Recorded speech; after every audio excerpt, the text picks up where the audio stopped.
तो पढ़ाई का बोझ और मुश्किल सब्जेक्ट्स, लगता है ये सब अब पुरानी बातें होने वाली हैं।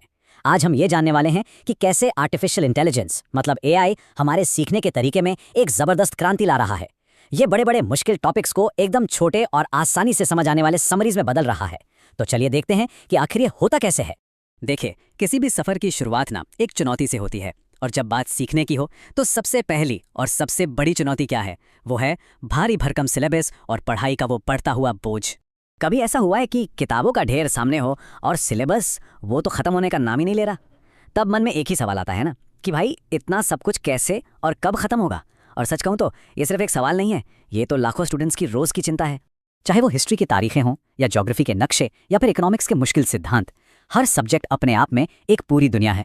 और इन सारी दुनियाओं को एक साथ समझना और याद रखना सच में किसी पहाड़ पर चढ़ने जैसा ही लगता है, नहीं? लेकिन क्या हो अगर इस पहाड़ जैसे सिलेबस को समझने का कोई स्मार्ट, कोई आसान तरीका मिल जाए? बस यहीं पर टेक्नोलॉजी एक नए दोस्त की तरह सामने आती है, आर्टिफिशियल इंटेलिजेंस यानी कि एआई। देखिए, इसका जो मूल आइडिया है ना, वो बहुत पावरफुल है। जरा सोचिए, एक ऐसा डिजिटल असिस्टेंट जो किसी भी लंबे और मुश्किल चैप्टर को पढ़ ले और फिर उसमें से सबसे ज़रूरी पॉइंट्स निकालकर एक छोटी सी आसान सी समरी बनाकर दे दे। बस यही तो है एआई पावर्ड समरी का जादू। तो सवाल यह है कि ये टेक्नोलॉजी काम कैसे करती है? इस प्रोसेस को ना हम 3 आसान हिस्सों में देख सकते हैं। सबसे पहले सिस्टम में एक मुश्किल टॉपिक डाला जाता है। फिर दूसरा स्टेप, एआई उस टेक्स्ट में से जो मेन आइडियाज़ हैं, ज़रूरी फैक्ट्स हैं और कॉन्सेप्ट्स के बीच के कनेक्शंस हैं, उन्हें पहचानता है। और आखिर में वो इन सबको मिलाकर एक सिंपल और सटीक समरी तैयार कर देता है। तो ठीक है, ये सुविधा आखिर है किसके लिए और इसमें कौन कौन से सब्जेक्ट्स कवर होने वाले हैं? चलिए अब इसके दायरे को थोड़ा और समझते हैं। जैसा कि हम देख सकते हैं, शुरुआत में हमारा फोकस सोशल साइंस के मेन सब्जेक्ट्स पर है, हिस्ट्री, ज्योग्राफी, पॉलिटिकल साइंस और इकोनॉमिक्स। और ये वही सब्जेक्ट्स हैं जिनमें बहुत सारी जानकारी होती है, राइट? इसे क्लास 6 से लेकर क्लास 12 तक के स्टूडेंट्स के लिए तैयार किया गया है ताकि स्कूल के हर लेवल पर मदद मिल सके। लेकिन देखिए, पढ़ाई का सफ़र सिर्फ स्कूल पर ही तो ख़त्म नहीं होता। असली चुनौती तो आती है कॉम्पिटिटिव एग्जाम्स में, और ये टेक्नोलॉजी वहाँ भी एक बहुत बड़ा बदलाव ला सकती है।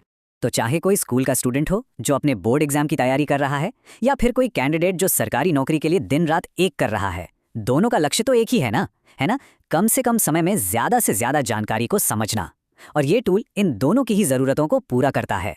तो इसका सीधा सा मतलब यह है कि अब घंटों तक किताबों में उलझे रहने की जगह स्मार्ट और फोकस तैयारी का वक्त आ गया है। ये टेक्नोलॉजी उस स्ट्रेस से भरी पढ़ाई को एक बहुत ही कुशल और आसान प्रोसेस में बदल देती है। तो समझिए, ये सिर्फ एक टूल नहीं है, बल्कि ये सीखने का एक पूरा नया दौर है। अब बारी है इस बदलाव का हिस्सा बनने की और अपनी तैयारी को एक बिल्कुल नई दिशा देने की। सीखने का भविष्य वो यही है, और ये रोमांचक सफ़र बस अब शुरू हो रहा है। सवाल बस एक ही है कि क्या हम सब अपनी पुरानी आदतों को छोड़कर इस नई टेक्नोलॉजी को अपनाने के लिए तैयार हैं?